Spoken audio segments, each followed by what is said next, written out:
Hello everyone! So, yung topic or part ko po is about assessment tools for each level of learning outcome. So, knowledge, process, and understanding are learning outcomes. Students who can show that they have gained knowledge can apply such knowledge and have achieved several meanings on the particular knowledge have achieved the learning outcomes. There are three types of learning outcomes and the different levels can be assessed in many ways with the use of appropriate tools. So, meron siyang three types ng measure to measure knowledge, process, and understanding. So, the first one is the objective test. So, test that required only one correct answer. It's difficult to construct but easy to check. So, dito sa objective, ito yung test na may isang tamang sagot lang, then madaling i-check. Usually na ginagamit din siya sa quiz or sa exam. Maraming types yung nandito sa objective test. Nandito yung mga na minsan na ginagamit answered by true or false, multiple choice, identification, and sometimes enumeration. So, the first is the pencil and paper test. So, as the name suggests, the test is written on paper and requires a pencil to write. However, in modern times, a pencil and paper test can also be translated to the electronic version, which makes the test paperless. So, dito sa pencil and paper test is ito yung pinaka-common na ginagamit sa schools. Gumagamit sila ng paper, pencil, or ballpen para gamitin to answer the mga test, ganon. So, dito lumalabas din yung iba't ibang type test na parang sinabi ko kanina nga sa objective, which is yung answered by true or false, multiplication, identification, and enumeration. And sometimes, ginagamit rin siya sa essay. Then, next naman is the simple recall. So, this is the most common tool to measure knowledge. There are varieties of simple recall to test to include.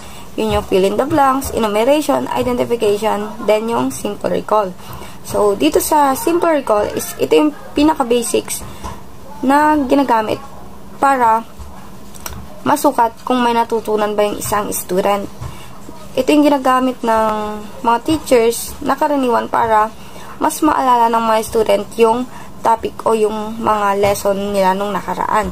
So, dito sa simple recall, hindi nila kailangan mag-analyze ng mga student, kundi ang kailangan nila is yung mabilisan na sagot at yun yung mga natutunan nila sa teachers nila. So, sa next naman is the alternative response test. This is the type of paper and pencil test where two options or choices are provided. So, dito naman sa alternative is ito yung type ng test na may dalawang pagpipilian. Ito yung mga example dito is yung nandito na true or false, yung mga ganon, or yes or no. Yung parang maisa lang talagang sasagutan. Parang ginagamit ito kapag yung gusto ng teacher malaman kung naintindihan ba ng student yung topic or hindi. Then, next naman is the multiple choice test. This is a type of identified as a most versatile test types because it can measure a variety of learning outcomes. So, dito sa multiple choice, ito yung test na may tanong na maraming choices na sagot. So, parang usually na ginagamit sa exam, then yung parang may mga choices ng ABCD. So, kailangan mo lang mamili ng isang tamang sagot. So, merong incomplete sentence test. So, a country in Southeast Asia which is not member of ASEAN 2013 Economic Community is, there is 4 questions, mga sagot na pwedeng pagpipilan yung multiple choice. So, yung incomplete sentence test is yung parang may kulang sa sentence at kailangan piliin ng student ang tamang sagot para kumpletuhin yung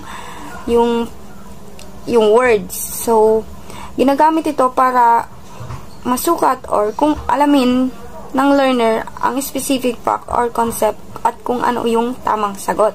So, next naman is the best answer. So, sa best answer, all the alternatives are correct but only one is the best. So, dito sa best answer type is dito, lahat ng choices ay tama sa isang paraan pero isa lang talaga yung pinaka-best answer. So, ginagamit din ito para sukatin yung critical thinking ng student and analysis. So, next one is the direct question. So, direct question, what do progressive educator consider as the most important factor in the teaching learning process?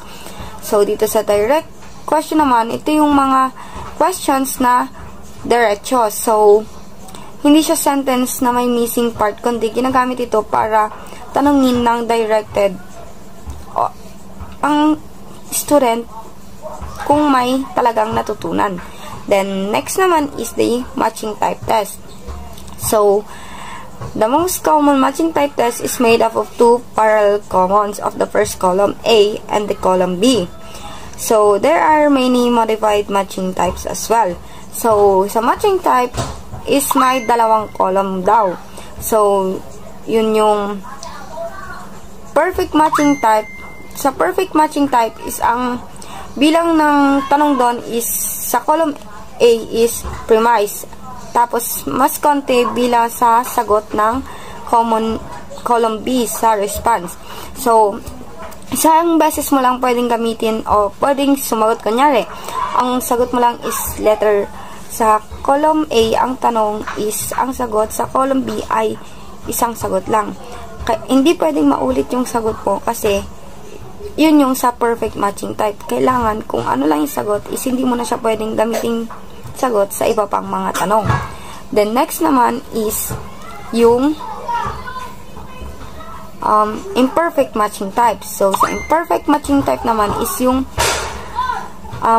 parang kabaligtaran ng perfect matching type. So dito is pwedeng ulitin or pwedeng maulit yung sagot mo sa kung sa matching type na parang kung sinagot mo is number 1 is A, so pwede rin sa number 2 is A. So sa dito naman sa dalawang to mas flexible ito at sa dalawang yon mas flexible yung imperfect kasi parang karaniwang ginagamit yon kapag may sagot na applicable sa maraming tanong. So next naman is the subjective test. So, subjective test is learning outcome which indicates learning ability to originate and express ideas is difficult is through objective test type. So, dito is yung ginagamit kapag ang learning outcome ay nangangailangan ng pagbibigay ng sariling opinion or mas malalim na explanation. Parang hindi ito kayang sukatin ng objective types na parang sa sinabi ko kanina na yung mga multiple choice or true or false. Kaya ginagamitan dito ng essay. So, last is the essay. So, test item allows student freedom of response. So, sa essay is malaya yung student na magsagot or gumawa ng sarili niyang salita. So, dito makikita kung gaano kalalim yung pagkaintindi or pagkatuto ng isang student. Pwede siyang maging maalam dito, creative, or reasonable sa mga sagot niya. So, next one is restricted response item. This is the like an expanded form of short answer type objective test. So, dito, isang klase ng essay ito, then kung saan may limit lang yung mga sagot. So, parang may specific na instructor si teacher at kung gaano lang kahaba at kung ano lang dapat isama at kung anong topic lang ang pwedeng sagutin. Hindi pwedeng magsulat ng kung ano-ano at ng kahit na ano dun sa topic na yon. So, next one is extended response item. So, dito is yung extended ay isang klase ng essay na kung saan pwede silang mag-explain or isulat ng mahaba base sa tanong. Walang mga limit sa para sagot, parang sa kanina sa restricted na may limit. Dito sa extended is pwede silang magsulat ng kahit na anong gusto nila, kahit na gaano kahaba, basta may connect sa mga tanong. So, yun lamang po yung topic ko na about assessment tools for each levels of learning outcomes.